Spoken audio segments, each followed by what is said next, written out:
Good morning, Tampa Bay. Tuesday, Kristin. Good morning, Danny. Okay, before we even get into Tampa Bay sports, did you watch the Calgary Flames and Dallas Stars game last night? I did not. There was so much sports on last night that I didn't even know. I was watching basketball actually. So no, tell me what happened. So, Calgary had 40 shots on goal through two periods. Did Dallas come to the game? Is my first question. Like They did. It was weird because it was a very fast game. It was hard hitting, but you go 40 shots on goal is insane. yeah, were they just in front of the net like the entire time? I do. Yeah, That's it crazy. really was. It Is was. that It is was that absolutely. is that some sort of record? It's got to be some sort of record. You know what? I tried to find it, but I had to dive way too deep into like a wormhole to do it, and I was like, yeah, I'm not necessarily interested in trying to spend 4 hours trying to figure this out. I'm a stat guy, so that would have branched off into other things. That I'm happens like, to me oh well, all the time. as you Let's see just in the say it's show a notes, I've record. got random stuff. I've We'll got just give random it a stuff for record. it. It's a record Yes. since Channelside Sports been in existence. It's the most shots on goal. It's our record. Oh, there you go. All right. I'm for that. They had a total of 54 shots on goal. Well, then they really slowed it down in the third period. Right, yeah. Uh, absolutely, absolutely insane. Since we're talking about hockey, there's Yeah, a little game tonight, Kristin. Little just a little game. game. I might watch it. I might squeeze it in. Right, yeah. Try to make do for it. Game 5, Tampa Bay Lightning are in Toronto. Um, man, it's gonna. I think this is the decider. I really do. I mean, what a weird series. I don't even Mm, know what to say. I was reading an article and they compared it to last year's Florida Panther series where it was just back and forth. The only thing that really is consistent is the first team that scores usually is the winner there. Um, right. So if Stamkos came out, last game with the 1 minute score, so I'd really like to see him, get a score early, take some leadership again, get that momentum going for the team. It's gonna be interesting because the game 5, as we talked about Yep. yesterday, the odd number games are tough. What do you see going into this tonight? Are you nervous? I'm nervous that this series has been a tale of two teams. Mm-hmm. And the even games, the odd games, that just happens to be the breakdown. But every other game is not close. Mm-hmm. It's one team's on fire and the other team is falling asleep behind the wheel. Yeah, I'd like to see And something dramatic, like goal for goal. Like they go up 1-0, we go up 1-0, we go up 2-1. That would be fun. Some drama there, instead of just. yeah, they've been so lopsided. We had it when was it game 2 where they made that little comeback, scored a couple goals, and then Mm, Maple Leaf ended up scoring a couple in kind of garbage time. But it's going to be interesting. The one thing about the Lightning is they are that veteran team. They do get better as series go on, so that's what gives me a little bit of confidence here. They are learning the yep. Maple Leafs, learning how to play them. As I said yesterday, where they could stay in that 5-on-5, gain some consistency. If Victor, as a Hedman, can stop tripping guys from behind and. Who was that got the penalty? Yeah. Don't skate backwards anymore. Like and the penalties, they really got to clean up the penalties. yeah, So 7 penalties in the last game. You're lucky if you win a game that lopsided when you're so heavily penalized going yeah, throughout the entire game. Um, I find some interesting stats that I noticed. 'Cause again, this was the wormhole that I started digging myself into. Is when you look at the plus minuses, because we've been focusing on the big names have been stepping up when needed, right? Your Steven Stamkos, Victor Hedman, Nikita Kucherov, like the guys have been stepping up when we need. But then when you like dive deeper into the stats, let me read off some information here to you. Nikita Kucherov, -4, 19 minutes average per game on ice. Braden Point, -4, just under 20 minutes per game on ice. Corey Perry, -3, 10 minutes. Steven Stamkos, -3, 18 minutes. Okay, you think, oh, yeah, that's I guess that's understandable. Then you look at Eric Chernak, He's +2. He's leading the Bolts in plus minus, and he's averaging 19 minutes as well. And I think that's what tells the tale for me for this Lightning team in this series is, yeah, the guys are, Victor Hedman and Nikita Kucherov are tied with 5 points each, but the other guys are picking up the slack as well. Like, we're so heavily focused on saying, okay, well, yeah, Nikita Kucherov is a team leader. He's also leading the team in points. Yeah, but he's also -4. Yeah, I guess And then you you got don't Eric. really, yeah, you don't really, these aren't the big name guys. These aren't the guys you see. It's like the guys coming off the bench in basketball. And it's great to see that as a team coming together. And maybe that's why a little bit of the series been all over the place, because you don't know who the guy is going to be. Is it going to be the star guy? Is it going to be someone who comes in and picks up the slack? And I think it's a testament, to the coaching too. Like, anybody can go out there and do things, and he's able to get, these guys up, especially veterans. It's hard to coach veterans who think they know it all, but I think this team here has been through, 2 Stanley Cups. 3 is so hard. I mean, I give the guys a break too. Like, yeah, it's tough. They've been playing they played more games than anyone else in the NHL over the past 2 years, being in all these playoff series. So, they got a lot of heart, a lot of grit. And so I think I see them pulling out this series. Hopefully they can get it done in the next 2, get it done at home. That would be great. It's hard, like, you're with these stats. It's hard to predict who's going to come out and be the leader in this game. I mean, I'm just excited to watch. Yeah. Like I said, for me, it all depends on who comes out faster. And I'm not even saying like who comes out scoring faster. Who's going to be the aggressor? The theme for the week for me has been urgency. Who's going to come out with the sense of urgency? A sense of urgency, but with no penalties. Like, don't get sloppy. Don't get, that's the thing that I'm going to get a little worried about here. If they are, especially being in Toronto, being, not on their home ice, on Toronto's home ice. I do think the Lightning is the more talented team. And at the end of the day, when it's all said and done, I'm actually surprised they're having this much trouble. They're not keeping it close. The games they've lost they've been dominated. Right. I mean, I don't want to say that.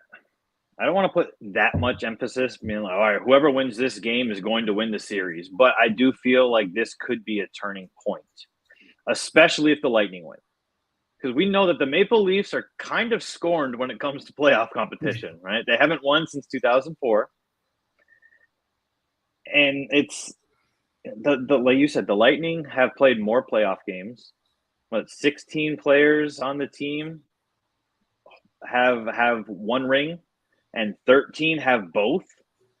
That is a testament to what you can expect from a veteran team, of being able to be consistent and level-headed when it comes to like these crucial moments.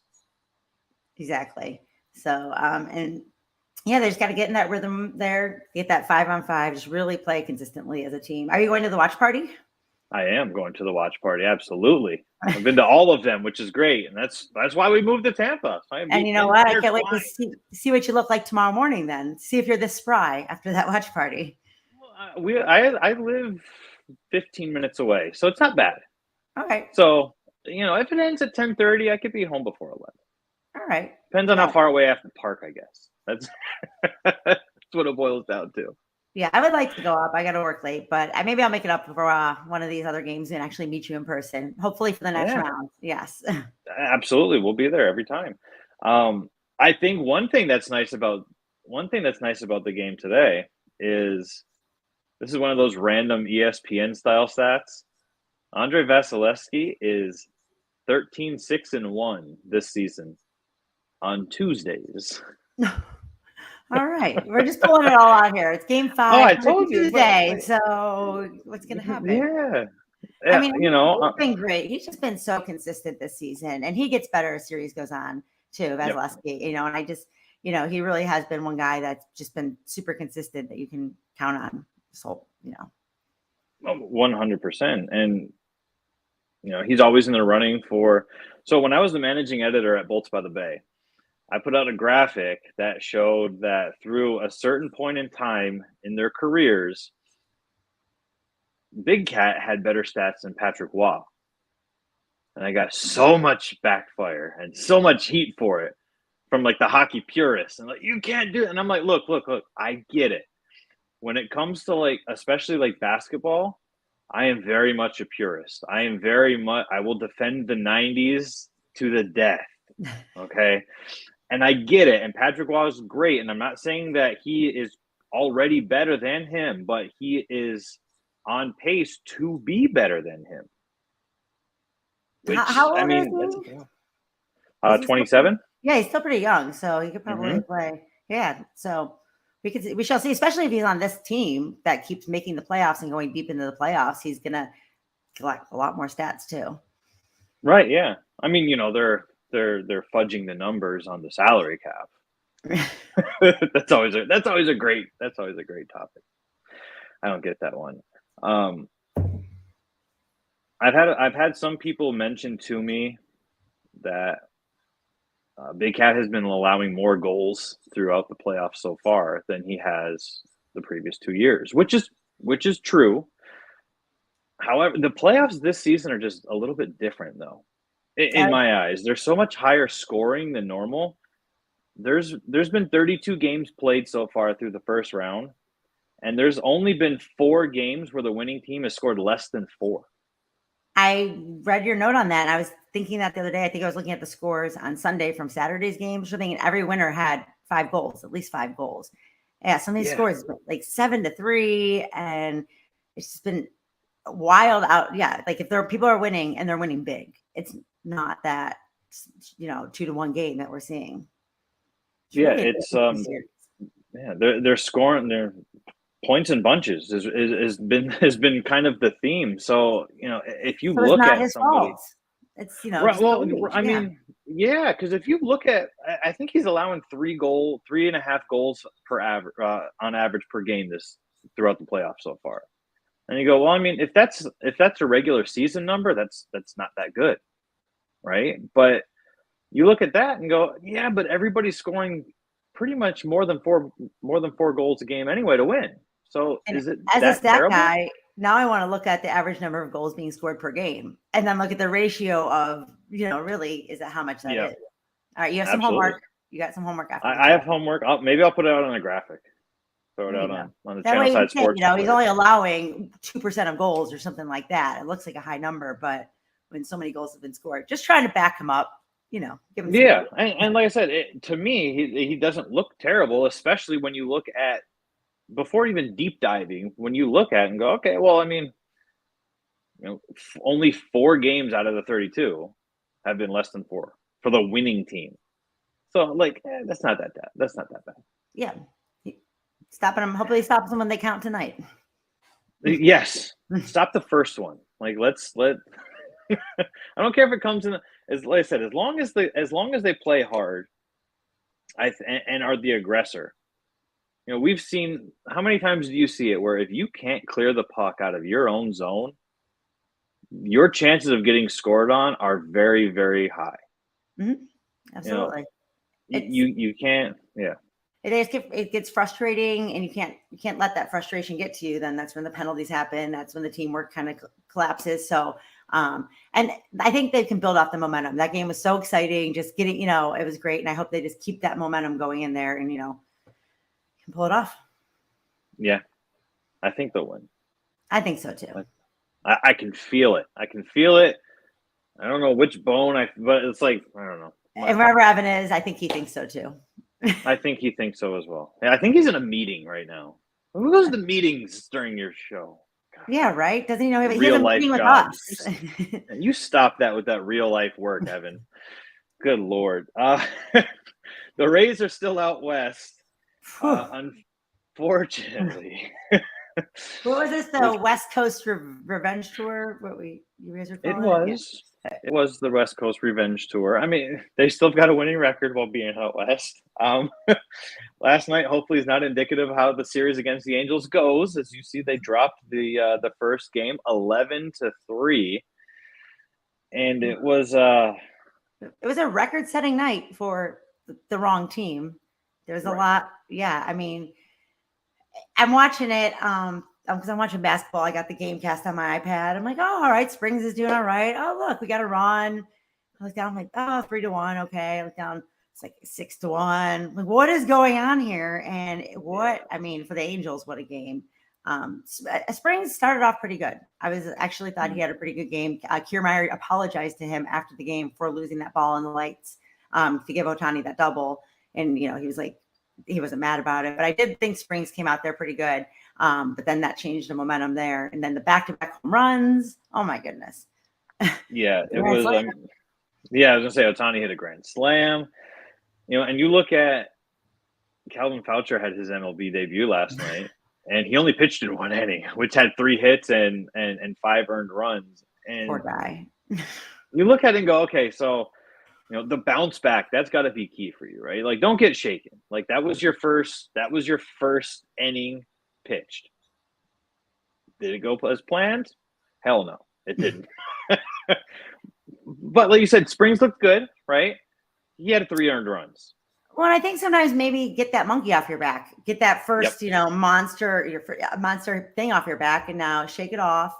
The team surrounding you, they're rallying around you, and just go out there and do better next time. I think it's good. I think it's a good thing. And if the Angels are going to have 11 runs, hopefully that's all in that game. I mean, Trout hit his 161st in that stadium, which was, I think, the most all time in the stadium. Ohtani's first grand slam, the back-to-back home runs. It was just, I mean, they just couldn't stop them. We thought the Rays bats were alive, and then Margot goes out with the hamstring injury, which I don't know how bad that is. Have you heard any news on that? I haven't heard any updates. I mean, it's if we compare it to football injuries, right? Like when you get a hamstring in football, and I know it's a little bit different, but man, like that could be a lingering thing for quite some time. So you have to look at it and go, okay, do we let Manny Margot rest? Do we pull him and let him rest for an extended period of time earlier in the season?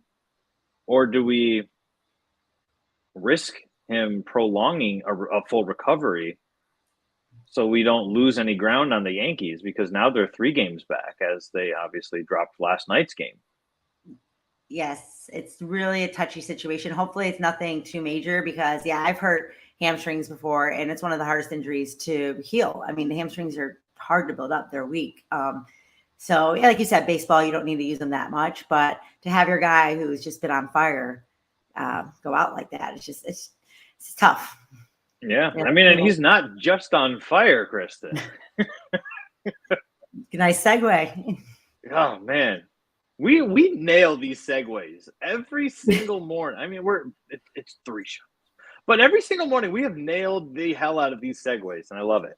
That's surprising. I'm using all my creative energy in the morning. When I get to work in the afternoon, they're like, what's wrong with you? I'm like, use all my segues around 9 a.m. Got to watch the show. Right. Hey, how you doing? Cool. Done. Like, that's it. Yeah. Just move it on. What a hell of a week for Manny Margot, huh? He got 500 this week.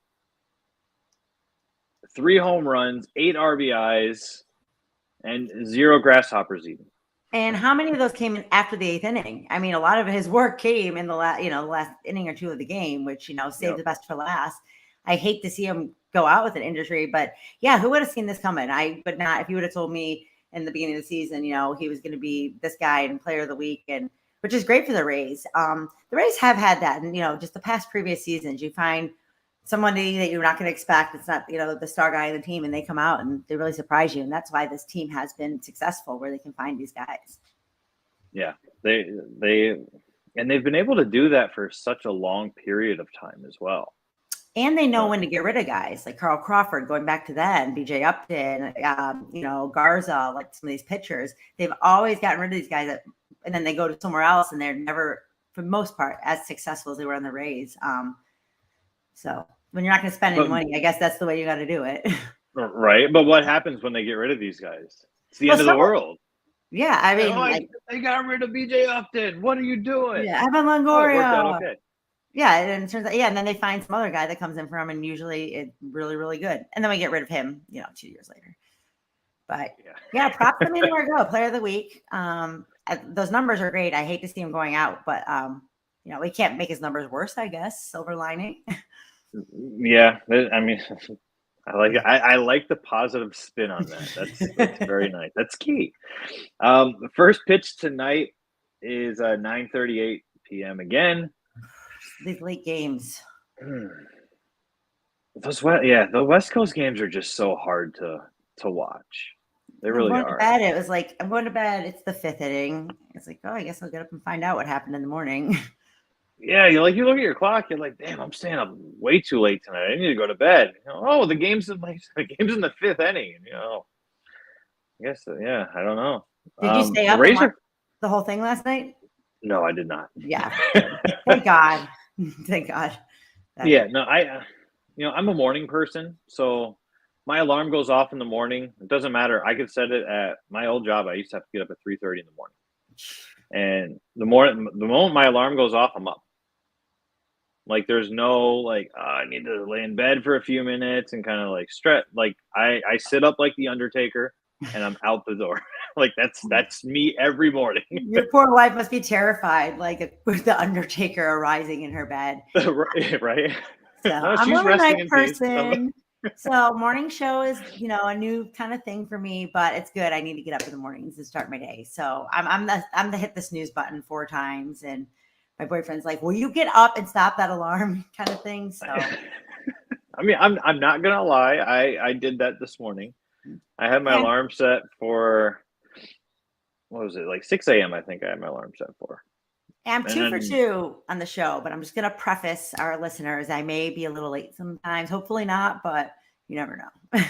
But right, if you come with bedhead, then we'll know. Like, okay, this is a little bit of it today. So you're a guy. You can just throw a hat on. That's what's I'm so jealous. Like you haven't just throw your hat on. You're ready to go. I'm like, oh boy. You can throw a hat on too. That's true. Everybody, send me your favorite hat, and I'll wear your hat. There you go. All right. Send us some stadium food and send us hats. Yes. Nasty stadium food, though. I don't want good stuff. I don't want like, oh, we've got the best chicken tenders. We want weird shit. Yeah, I agree. That's what it boils down to. I was going to look that up last night, some weird stuff, but I want to be surprised. So I decided to close that tab. Yeah.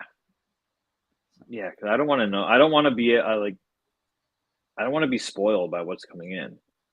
Yeah, like, exactly. I just want to open it and be like, oh God, I have to try this. Pickled pig's feet or something. Like, what have we gotten ourselves into? We're from the South, though. We're supposed to like pickled pig's feet. I've never had them.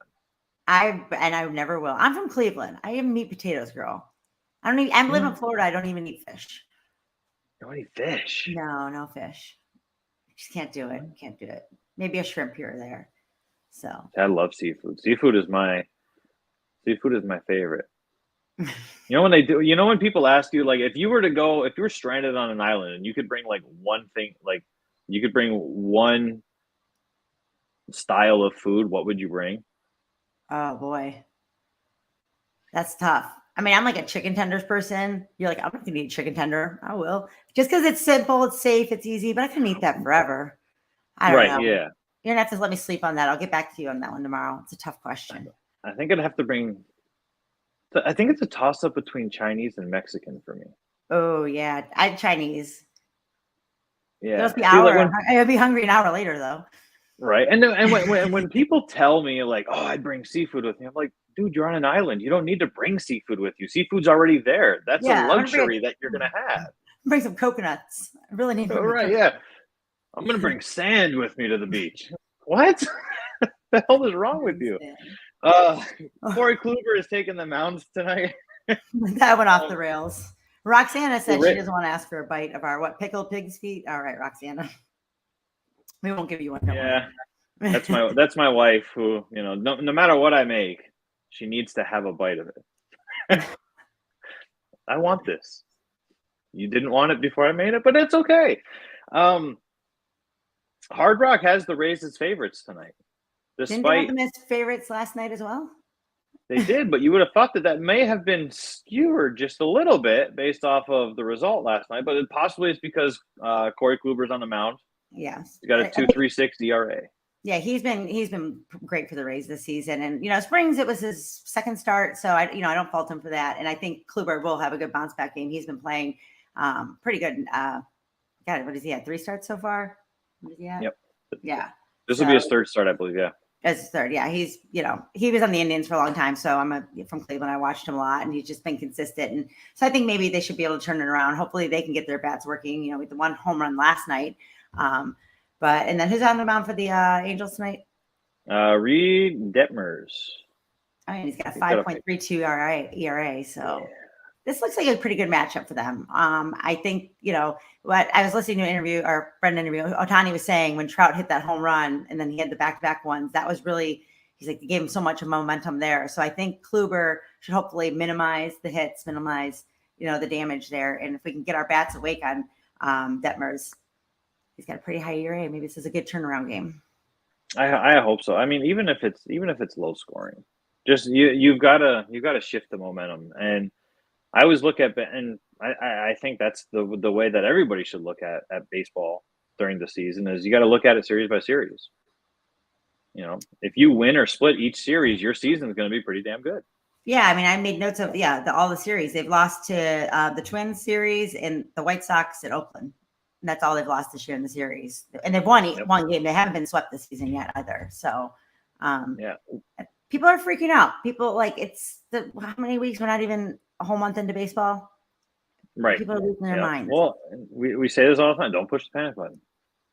Why? Yeah. People are always. The longevity of baseball is good and bad, because you're a month into the season. You don't know what's going to happen in September. Mm-hmm. Before the All-Star break, we see how many teams, collapse after the All-Star break. I'm looking at you Mets, after the All-Star break, you're not going to be good. Second half of the season, I mean, I know, because if you come down to the wire and you lose, you're out of the playoffs by a game. It could have been a game you won earlier in the season, but we've seen so much. First half of the season, you're getting in the swing of things. It's, they look good. I like what I'm seeing from them so far. I like the team. I like the camaraderie of the team. Kiermaier apologizing yesterday and Springs. I just really like this team. And don't hit the panic button, guys. It's the Rays. They're fun. They always come down to, the last game of the season against the Yankees. Right. Yeah. It's like clockwork, isn't it? I think it lasts 2 or 3 years. I think it's come down to at least the last week of the season. Yep. I mean, and they're in the toughest division in the league. Absolutely. I mean, they look at the AL, the one that Indians are in, the Central. I mean, the second place team has a losing record. Right. So, you've got the Yankees there. Don't panic. You're going to be okay. No. And I love Kevin Cash. I love the way he manages. He's always thinking of new things and new ways to twist the lineup, tweak things. He was the guy who started with the openers. So, with him managing this team, I'm never really worried. Yeah. And I think that's the testament to it, right? Is when you've got a good skipper, you notice that. You talked about Kiermaier apologizing. When you see these things, and you go, okay, well, that goes right back to the leadership of the team, and that goes very far. That is what wins you a lot of games. If you've got bad blood in the locker room, or you don't have this sense of camaraderie between the players on your team, it's going to translate to poor outings and probably more losses than wins. Talent will only take you so far. That's why it's a team sport. And it's nice. There's no real superstar where, everybody plays a role here. I mean, you have your ace, you have Kiermaier, but we don't have, before you had that Longoria, that real big guy. And it's nice. Everyone's on a level playing field. I really like this team. I think they're going to be a really fun team to watch this year. I really think so as well. So before we segue into the Buccaneers, these are things that I really wanted to do with Channelside Sports. I don't want us to be the norm. I don't want us to be the cookie cutter, pandering like certain local radio stations. I don't want to do things like that, right? ESPN's headline last night says the surging Angels beat the Rays. You brought this up yesterday on the show too, Kristin. These teams were pretty much identical before last night's game. Not only did they have the same record, they were both 6-4 in the last 10 games. So with how is similar batting one averages and similar ERAs, almost right, identical. how is one team surging but one team is not surging? And this is not coming biased, because it's the Rays. It's coming up because it is the Rays. Otherwise, we're not talking about the Marlins, right? But I can't stand when people do that. Like that's to me, that's clickbait. Absolutely. That's what that is. It's the Angels. They're in Los Angeles. They're in first place. They have the reigning MVP. They have Mike Trout. It's glamorous. It's Hollywood. Put it in your headline. Then you have your Rays small market team. If you go out any other city, name 2 players on the Rays. I bet you people couldn't. It's a headline grabber, and it's ESPN, and it's like so glad there's so many other options for sports now because I can't watch them anymore. That's right. You see the scrolling thing right here on the bottom of the screen, guys. Follow Channelside Sports on all of our social media platforms. And we kind of filter through the BS. That's what we do. And we like that's bringing everybody together as a family in Tampa sports, but cutting out the BS. I mean, they could have written that article today and it would have made sense after last night's game. Like maybe they were just ahead of time. They're in the future. But yeah, I really it's just bias. And that's ESPN sports bias. Yeah. I mean, Michael Wilbon did say that Tampa doesn't care about hockey. And they've sold out every game since 2015. But I mean, I digress. I think it's like the biggest hockey town. Actually, they're opening a new ice rink down here in Sarasota because so many kids are into hockey in this area. And that's so cool. Especially coming because you're from up north. Obviously, I'm from Michigan. Mm-hmm. And there's hockey rinks up there like there's Walgreens down here. It's like every corner almost. You could lace up some skates and you could take the ice. Mm-hmm. And so I think we have one in the area so far. So I know that'll be opening soon. And hockey. It's a hockey town. I didn't have a hockey team when I moved here. I'm from Cleveland. Be the Columbus Blue Jackets, but I'm a Lightning fan. My dad never liked hockey growing up. He was the biggest Lightning fan. I'm like, I'll go over. He's watching the games, yelling at the TV. We moved here and now we're diehards. Tampa is definitely. Yeah. I think there's might be more Lightning fans than Bucks fans. Could be. I mean, they're all the same, but it could be pretty equivalent. I think you're onto something there. I think that there are more diehard and passionate. I think the longevity of Lightning fans is longer than the longevity of Buccaneers fans. Oh yeah, these go back. Yeah, Marty St. Louis and Vinny LeCavier. When I moved down here in 2007, I think they had just won their first Stanley Cup. So there's a year right before the strike, I think. And this has been a hockey town. I mean, I love it, and I think it's great. I mean, I got to watch Roman Hamrlik play for the Lightning in his rookie season. Well, and it's great to give a great owner, and the owner is investing in when he came in and took over and invested in the stadium, invested in the employees. It's a great culture there. Yeah. We love our Lightning. And it shows. That's why they're always a contender every year. The Buccaneers are contenders right now.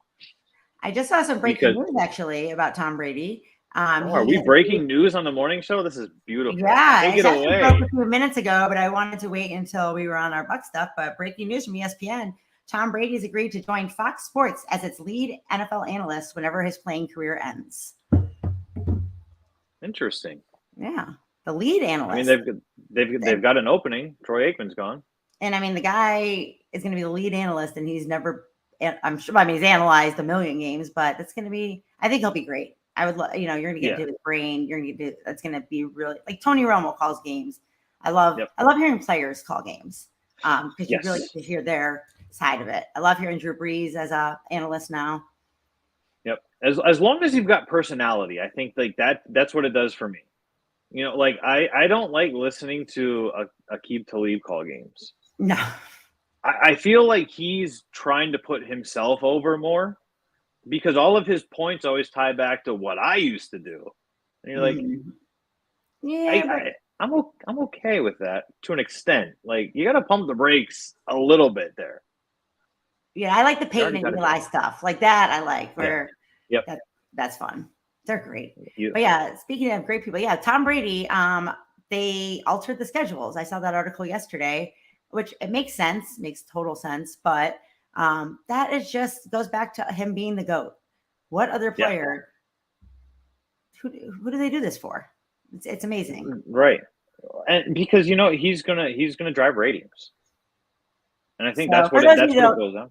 I guess we weren't real clear about it, but yeah. So when Tom Brady came out of retirement, the schedule makers, they pretty much had the schedule timing done, and they had to go back and rewrite it to give the Bucs more, primetime national TV spots because he came out of retirement.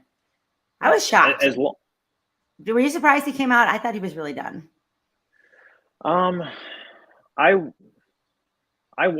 did think that he was done. However, I also did have reservations about it because I was like, I feel like Tom Brady retiring, it would have been announced before the season, kind of like Peyton Manning did, kind of how Kobe did. And we're like, when you're like the greatest ever, I'm not saying you want to do that to like pump yourself up, but you want the fans to know, like, hey, this is my last season. Make sure you buy a ticket. Even if you don't like the Buccaneers, come out, have a good time. This will be the last time I'm playing at Hard Rock Stadium in Miami. Oh, I guess that might have been a bad example. The last time I'm losing at Hard Rock Stadium in Miami. Right, yeah. And honestly, I'm so happy. I never saw him play live, and I got to go to 3 or 4 games this past year, including that Rams game. And it's awesome to see him live. I mean, like LeBron James, I saw him live. I sat on the floor. It's electric being that close. And, you see it on TV. Yes, he's great. But just watching him in person, like the touch he has in that ball and seeing that ball fly through the air in person, seeing him just on the field warming up in person, it's a really cool experience to see the GOAT. And I'm glad he's here, and I'm glad I did. I didn't realize how cool it was going to be until I was actually there. And I'm like, oh, wow, this is awesome. Yeah, there's something different when you watch certain players in person versus on television, and you just see like they're so much more fluid in person. And it's like, and you can feel it. Like you can feel like the electricity like vibing off of them, so to speak. And I mean, that playoff game, I know they lost. I'm in the second row. I'm right behind Matt Gay, actually. He's doing his warm-up kits right in front of me. But when Brady gets on that field and they start to make a comeback, you feel it, that energy. He walks out there so calm, knows what he's doing, it's just that same demeanor every time. And you felt that energy in that stadium, and he did drive him down to get a couple scores. And he's just so awesome to watch. But he doesn't hold all of the records. There's one he doesn't hold.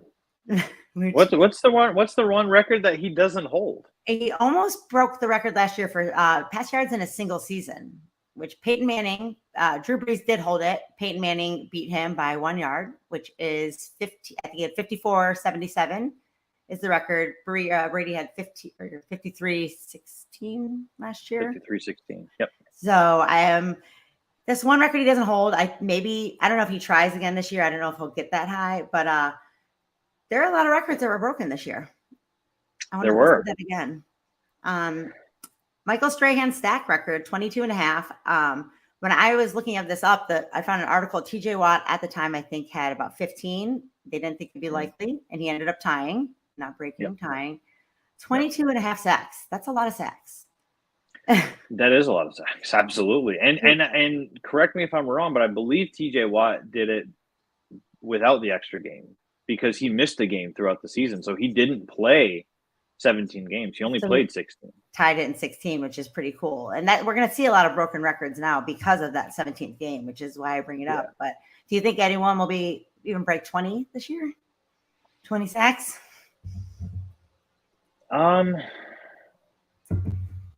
a lot. I mean, I think you always have to look at TJ Watt. If he can stay healthy, I think he's always on the verge of being around 20, between like 18 and 20 every year. Myles Garrett's always. I'm gonna say the Steelers play the Browns twice a year, and hopefully it's not Baker Mayfield back there. So I think a lot of his sacks may have been in Browns games. So maybe that will change. Baker doesn't get rid of the ball. But Myles Garrett's always up there. He's a beast. I love him, watching him play. But 20, I'm going to say nobody breaks 20 sacks this year. Which is, yeah, I mean, like you said, 20 is a very steep number. I think if anybody's going to come close, it would be TJ Watt, and I would probably put, I know Robert Quinn finished second last season, but I feel like Myles Garrett will probably be second right behind TJ Watt, barring injuries, of course. Yes. Because we can't foresee those. And another record that was almost broken last year was the receiving record by Cooper Kupp. Almost broke that. But he was just, he blew everybody out of the water. He had almost 2,000 yards. Yeah. He was almost 300 yards over Justin Jefferson, who was second place with 1,616 yards. When I was looking at that, I was like, can anyone break it this year? I was like, geez. I mean, and then he lost by like 70 or something to Calvin Johnson's record there. Yeah. I think he could come close again. If he, Matthew Stafford throws that ball, and if they're as good as they were last year, I wouldn't be surprised. I don't think he'll break it, but I think he could have close to the numbers he had again this year. I think the thing that's crazy about Cooper Kupp is he's always open. And it's weird because where Matthew Stafford is going to throw the ball. You know what the primary target is every time. And yet Cooper Kupp, you rewatch the Bucs game. He was always open. Every single time. And he catches it. No matter if it's low, he's down. Yeah. And, as phenomenal as a player as he is, like, he's not running routes as smoothly and as crisply as somebody like Devontae Adams, who I think is by far the best route runner in the league. Mm-hmm. And you go, well, like, how is this guy just getting open all the time? Like, how are we not game planning to stop Cooper Kupp? That's when I was at that game. We're sitting there, and I'm like, they're going to throw it to Kupp. And I'm like, how are they? And there's guys around him. They're in the vicinity, but he's just, and I mean, I love a good white boy receiver. I love a good fast guy. I love Jordy Nelson when he, it's fun to watch because we're not that fast. And so when these guys are out there, putting on a show, it's always fun to watch. But he's really good. Absolutely. You got to respect his talent. And I mean, we've seen some really, just this past football season, some really great past couple of years, players and stats and stuff. And so excited for football. Yep. I'm totally with you. Did you know, since we're speaking of stats, nobody has scored more receiving touchdowns since entering the league since Mike Evans. He's number one. Really? He's leading the league. Yep. Wow. Since entering the league, he's number one in touchdowns, which I think that it would be poor judgment to just kind of like briefly talk about Mike Evans being a first ballot Hall of Famer without giving like a full blown segment. Oh yeah. But there's no way that he's not, in my opinion. Like, and I mean, he was out. He's had some injuries, so putting up those numbers, and he missed quite a few games in his career. I mean, I don't know how many overall. And you have Godwin on the other side, who's also a stud receiver. So you're competing for catches with Godwin, and you're still doing that. Awesome for the Bucs. I agree with the Hall of Famer comment there. I mean, look, like, I obviously growing up in Detroit, I grew up a Lions fan and a big Calvin Johnson guy. I mean, even if you're not a Lions fan, you've got to be a Calvin Johnson fan. Like, if you're a fan of a sport, you like the greats. That's always been my perspective on it. Like, unless you're just, a hater, right? Like, if you're a basketball fan, you like LeBron James. He doesn't have to be your GOAT, but you can still like him. Yeah, like, I think Michael Jordan's the greatest of all time. Yeah. But I still really enjoy LeBron James. I'm not going to say, oh, he's garbage because I like Michael Jordan. Yeah. But where I'm going with that is we always talk about, like, if you look at what Mike Evans has done, Randy Moss is always heralded as like one of the greatest receivers. He's one of the greatest receivers. Well, Mike Evans has a longer standing 1,000-yard record every season than Randy Moss does. And he's done it with who is quarterback? Yeah, just to say, a guy who couldn't even see. He had a blind quarterback. Yeah, he had Jameis Winston. He had Mike Glennon. Oh, wow. I'm trying to think when he came in the league and how many head coaches he's had. Yeah, so you go, okay, you have to disqualify he's had Tom Brady argument because he was putting up numbers, and the same thing goes for Chris Godwin. They were putting up numbers before Tom Brady was here, with arguably a bust at quarterback, which is what most people consider Jameis Winston. I think that's a little harsh, personally, of Jameis Winston. However, they were still putting up great numbers before Tom Brady. And for Mike Evans to do what he has done, I think he's got to be a first ballot Hall of Famer because I think his career has looked better than Calvin Johnson's has when I'm bringing this whole thing back around full circle. As a Detroit fan, I'm going to say then, yes, the answer is yes, because anyone from Detroit saying a player's, but yeah, no, and he's got his ring. So he does have a Super Bowl ring as well, which is something Calvin Johnson does not have. That sets him apart. But yeah, when it's all said and done, you look at the numbers, he's going to be up in all those statistical categories. And you're going to remember him as he's a good, clean player. He's a good teammate. He's a good guy. And I would love to see him on the Bucs his whole career too. I think that also, is a testament to. And I think he'll stay here his whole year. Yeah, because he doesn't need a ring chase.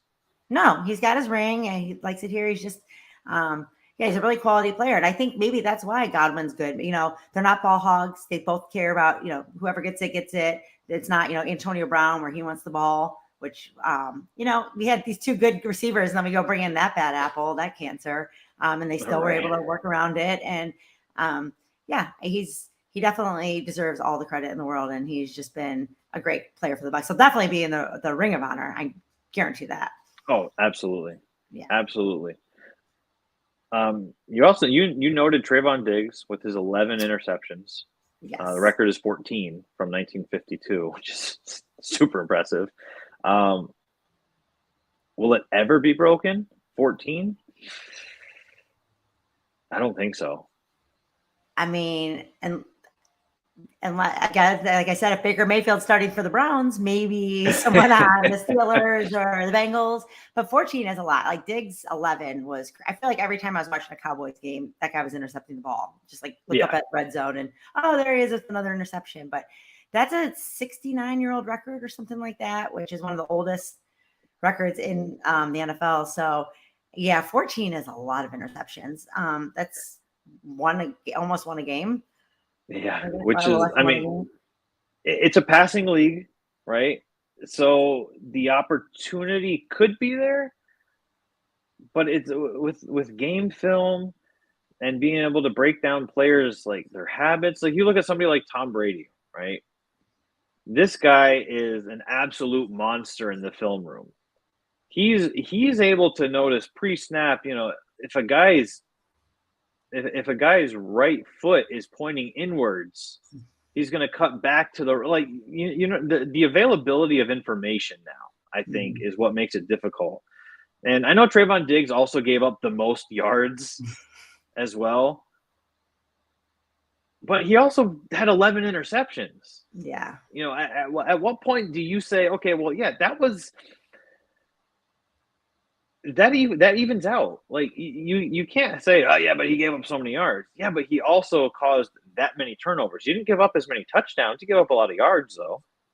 I like to look at the plus minus stat on that of all the yards he gave up, how many points they led to, and all the interceptions he had, how many points they led to, and that would be interesting. That would be a fun one. That might be lengthy, and I don't think we're gonna have any Cowboy fans listening to this, but I'm gonna have to do that to satisfy my own stat head need.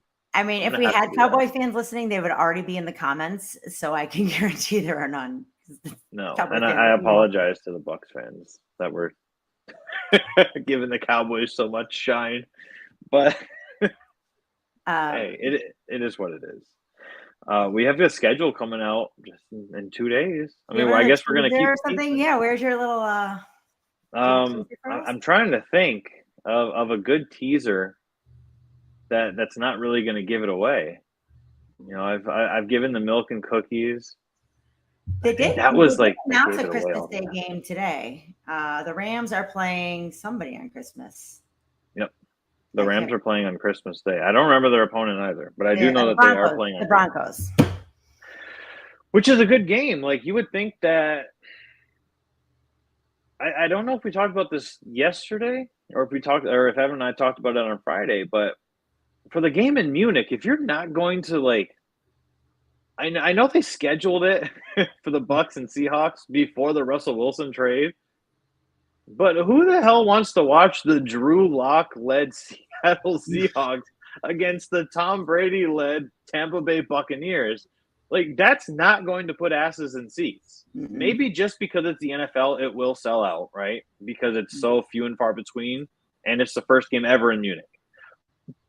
But come on, man! Like, yeah.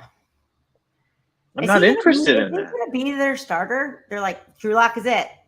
We're sold on this guy. They haven't said it, but they also haven't done anything else at quarterback. Yeah. I mean, if they struggled with Russell Wilson last year, I mean, what do you think is going to happen with Drew Lock at quarterback this year? Oh, he's going to die. He's going to get crushed and like killed on that field. Russell Wilson has mobility and he's been running for his life for the last 5 years. That offensive line has never been able to protect him. That's why he's so good. Right. He's got to run around so much for his life and then throw that ball. Drew Lock. That's another thing about Baker Mayfield. I hate to go back to him, but the Seahawks are not picking you up. They're going to go Drew Lock. Like the Panthers were forever saying like maybe a spot for him. Nobody wants him. The Seahawks would rather go with Drew Lock over Baker Mayfield. Which to me is crazy because, I proposed this like 2 weeks ago, I believe, and we talked about it yesterday. The Buccaneers should have gone after Baker Mayfield because he's better than the backup options currently. And I know he's a free agent next year, and I totally get that. But the Cleveland Browns botched his trade value so hard by not moving him before acquiring Deshaun Watson that you could essentially rake this team over the coals and say, we'll send you a third-round pick for Baker Mayfield. By the way, you have to eat his $18 million in guaranteed salary. We'll pay $2 million. If I can get Baker Mayfield for $2 million and a third-round pick to sit – and I don't want to say, and learn behind Tom Brady, because I think that, Ryan Tannehill does make a point when he says it's not my job to train Malik Willis. So I get that. It's not Tom Brady's job to train Baker Mayfield or Kyle Trask. So I'm not going to say sit behind him, but if you can get him acclimated to your playbook, if you can get him in the system for $2 million and a third-round pick, why would you not want to do that? I really thought that would be a smart decision. And Tom Brady's not Ryan Tannehill, though. I think Tom Brady would mentor these kids. He would have Baker in the film with him saying, look how his right foot is turned and show him. And not just because that's the kind of guy he is. And I think it would be great. I think Baker, and just learning, from a professional, shut your mouth. Tom Brady's classy. He's a class act. Maybe Baker can learn a few things like that, But I think that would be a really, really good fit. And I'm shocked that it's really crazy. It's so Cleveland Browns, though. It's just the most Browns thing ever, Just keep the unhappy quarterback, botch the trade situation. Yep. And Tom Brady's also way more comfortable with his stature in the NFL than Ryan Tannehill is. Yeah, absolutely. For anybody that was having any doubts, but Tom Brady knows that if I'm healthy, I'm playing. Absolutely. You're not. If you draft a quarterback, if you draft Kyle Trask in the second round, I'm not worried about him taking my job. I'm Tom freaking Brady. Take his job. I mean, it did light a fire under Aaron Rodgers when they drafted Jordan Love, and then he had a great season because he was so mad about that. But Tom Brady's just a different animal. Nothing's going to shake that guy. Yep. So if this is Tom Brady's last year, let's enjoy it before he rides out into the sunset. Whether it's whether he goes off with another team or not, but the Buccaneers definitely need to figure out what they're going to do at quarterback, and with Jimmy Garoppolo having next to no trade value and Baker Mayfield having next to no trade value, and Jimmy G gets a lot of flack. He gets a lot of it, but he's been in a Super Bowl and he's been in 2 NFC West championship games while being labeled as not a good quarterback, which just shows you that football is also an ultimate team game, and wins and losses shouldn't count if you're a quarterback. That's not a stat. I mean, you could compare him to like a game manager thing. I mean, the Brad Johnson. Yeah. Look at Brad Johnson. Comes here, wins the Super Bowl. You know, he's not a great quarterback. He came here and did what he got his job done. Yep. Trent Dilfer went to Baltimore, won a Super Bowl. Yeah, exactly. I mean, how many Super Bowl quarterbacks are not the superstar that, the guy who came and helped out? I feel like all the way up until football season, our Bucs segments just be like, how great is Tom Brady? Let's talk about I mean, because there's nothing's happening yet. Like practices, OTA start next week. And everyone's on their best behavior. I was even looking at TMZ Sports. Maybe get a few nuggets. Maybe some athletes are being bad and some gossip. Yeah. And there's not even any like TMZ Sports gossip. Like what's going on? I mean, outside of Tom Brady posted yesterday like getting back to work, but didn't show up at the non-mandatory camp. So like Pewter Report goes, okay, so when will Tom Brady? Tom Brady said he's back, but when will the Bucs see that? He's probably in a film room somewhere already watching film. Oh yeah, absolutely. He comes out 5 days later, like I've just been in here. I've been here the whole time, just watching film. What do you mean? Right? Like I'm sitting at $1. Like I don't know. You guys have you not knocked on the door? Like I would have opened it for you. You left the light on for me to come back. I left the door unlocked for you to come in. You didn't do it. Exactly. Lord. I think that's going to wrap it up for us this morning, Kristin. Right. Watch party game 5 at Armature Works. Be there or don't be, but you're going to be missing out. Home out. And turn on the Rays game because it'll just be and it'll be in the second inning. Hopefully it'll be up. So, well, thanks. I'll see you tomorrow. Absolutely, that's going to do it. Channelside Sports in the morning.